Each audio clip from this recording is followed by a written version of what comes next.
Que les bénédictions soient. Que s'est-il passé dans le double donjon du solo leveling?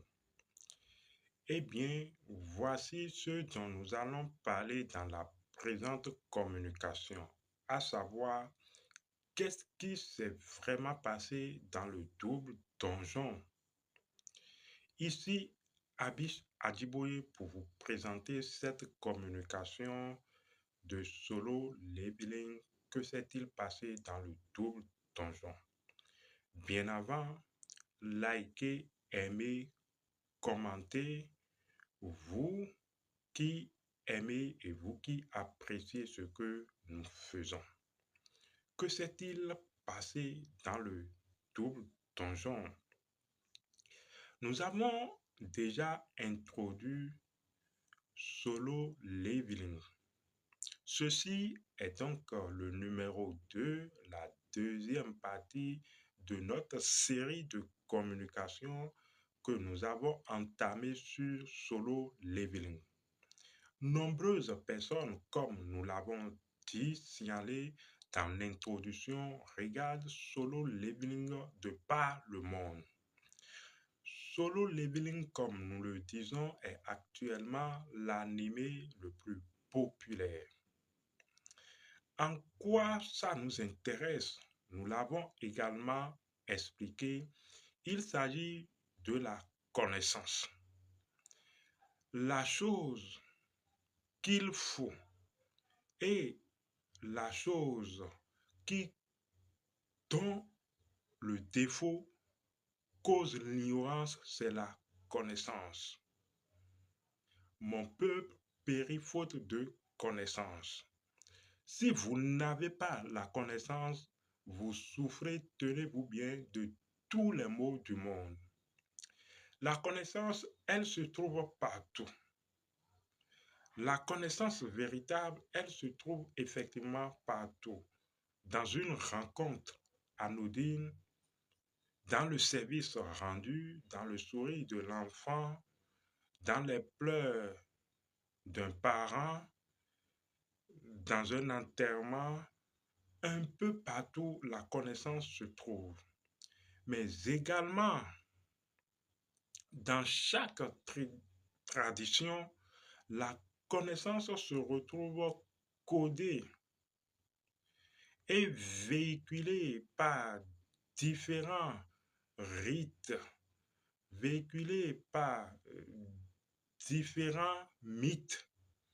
Eh bien, les mythes, bien sûr, ont été toujours des véhicules ou des chemises que porte la connaissance pour se promener incognito ou pour se promener aux yeux et au vu de tout le monde. Et pourtant, les gens ne la reconnaissent pas. Les gens regardent mais ne voient pas. C'est pour dire que si il y a une façon de certaines traditions de véhiculer la connaissance en ces périodes de l'ère de Verseau, eh bien, c'est des films, mais également les dessins animés à caractère spirituel. C'est pour cela, nous l'avons expliqué, que nous nous intéressons à l'anime solo leveling. Vous comprenez, vous qui nous suivez, que solo leveling, comme d'autres dessins animés, solo leveling n'est donc pas un dessin animé ordinaire. Son message nous intéresse. Eh bien, dans le numéro 1 de l'anime solo leveling, il a eu question du double donjon. En réalité, où ce personnage principal de l'anime, en apparence faible pour les gens, s'est retrouvé dans un double donjon.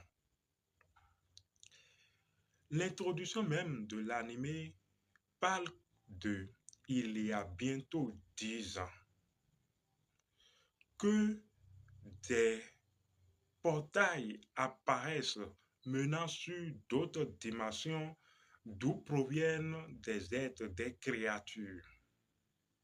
Ces êtres et ces créatures dérangent l'équilibre jusque-là connu.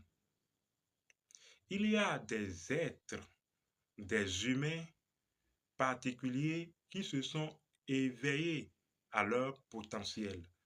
Donc, il y a des humains qui se sont éveillés, l'éveil de potentiel qui aide à combattre ces créatures, ces êtres venus d'autres dimensions. Chers amis,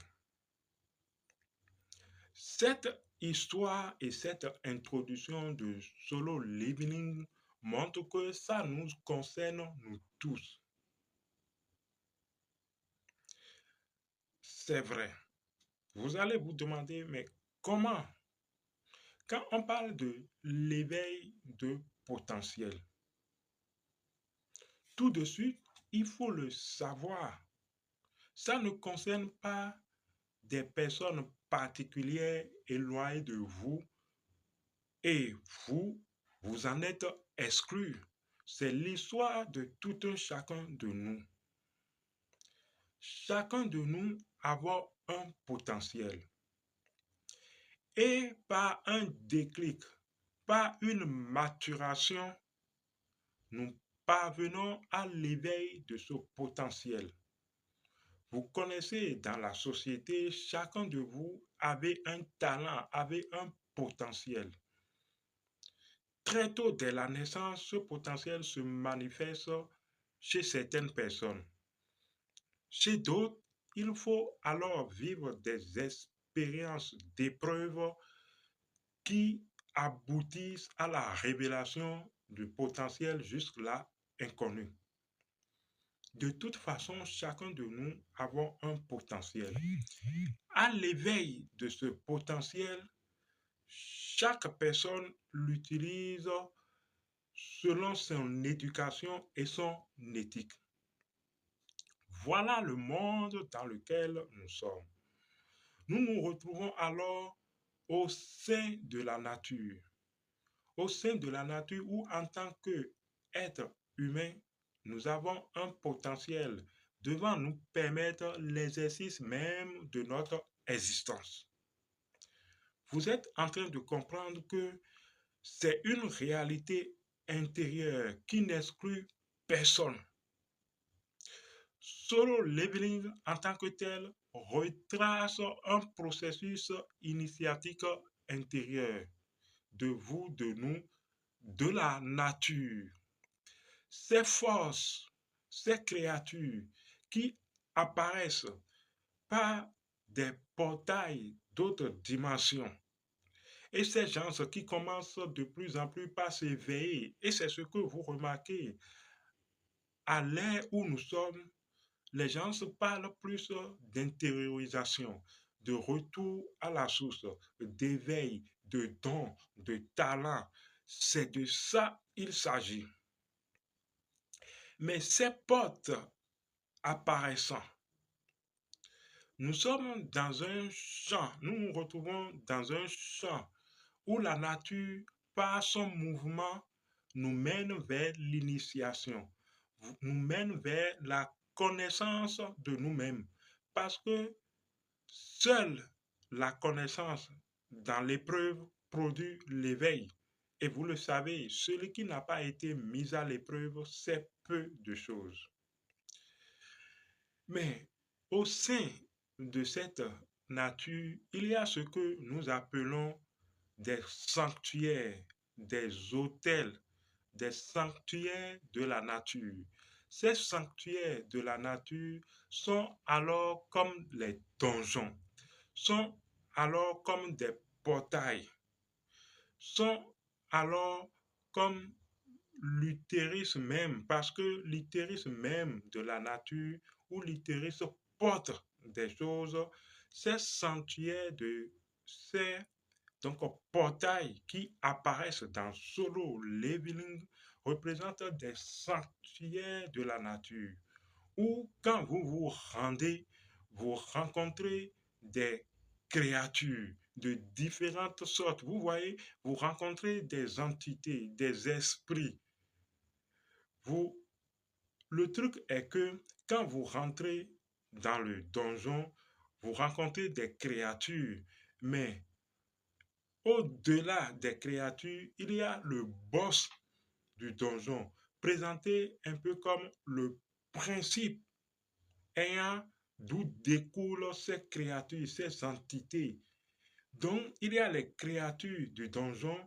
C'est comme ça, quand vous rentrez dans un sanctuaire matriciel, donc dans un portail qui n'est rien d'autre qu'un sanctuaire matriciel, ce sanctuaire a son principe premier, sa raison d'être, caricaturé et représenté ici par le boss du donjon, le boss de ce portail. Mais il y a les créatures qui sont un peu comme les mouvements. Vous voyez les entités de ce donjon.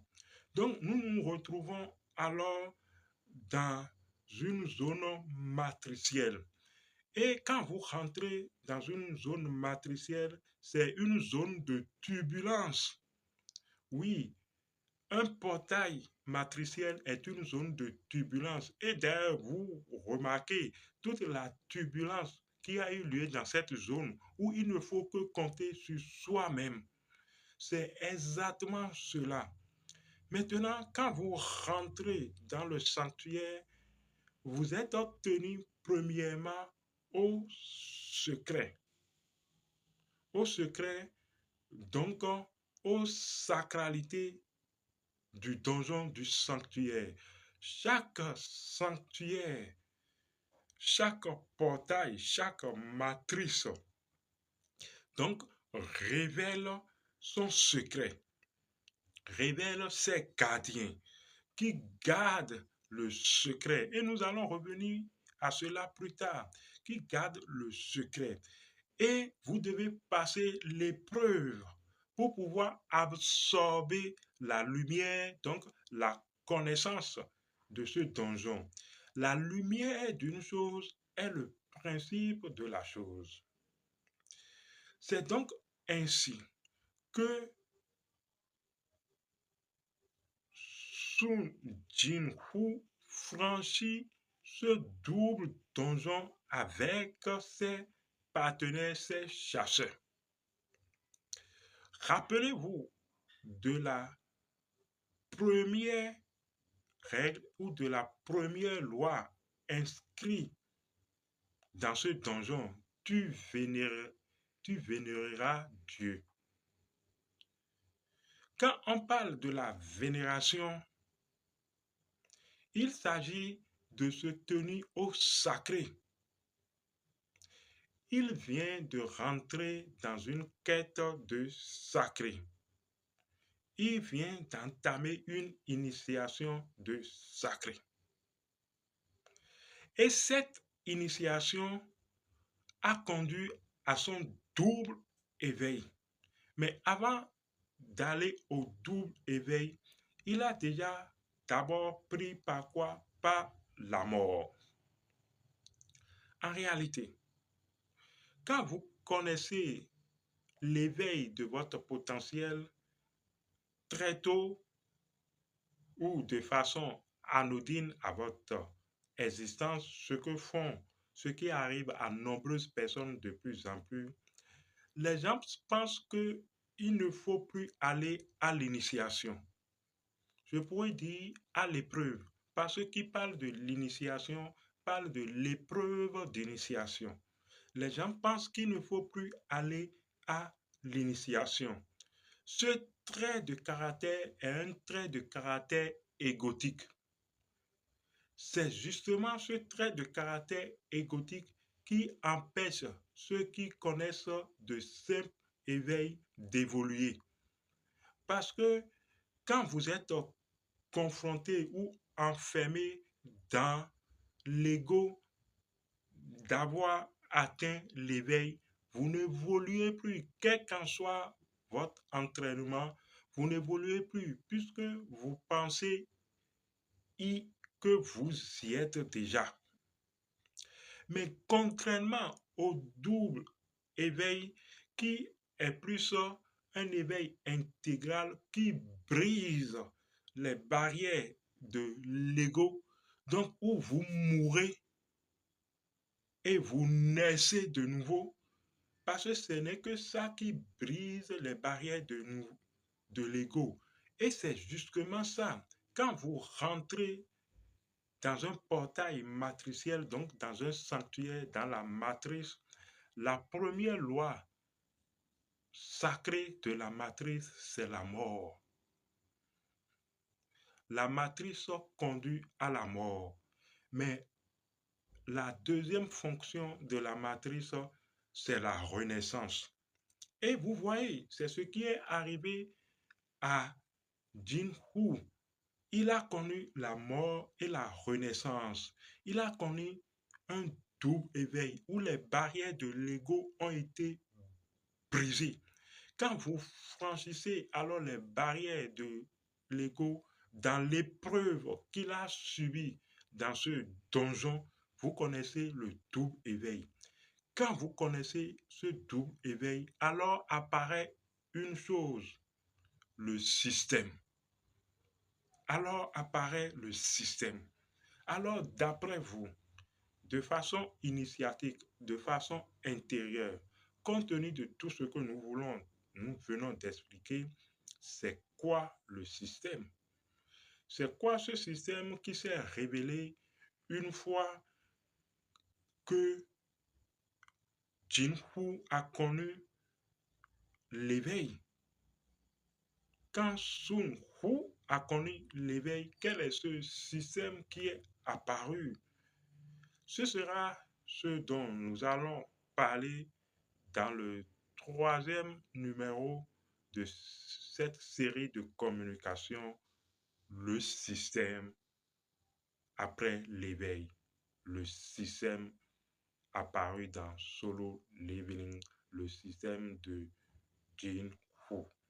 Restez avec nous, likez, partagez, invitez vos amis, commentez. À bientôt.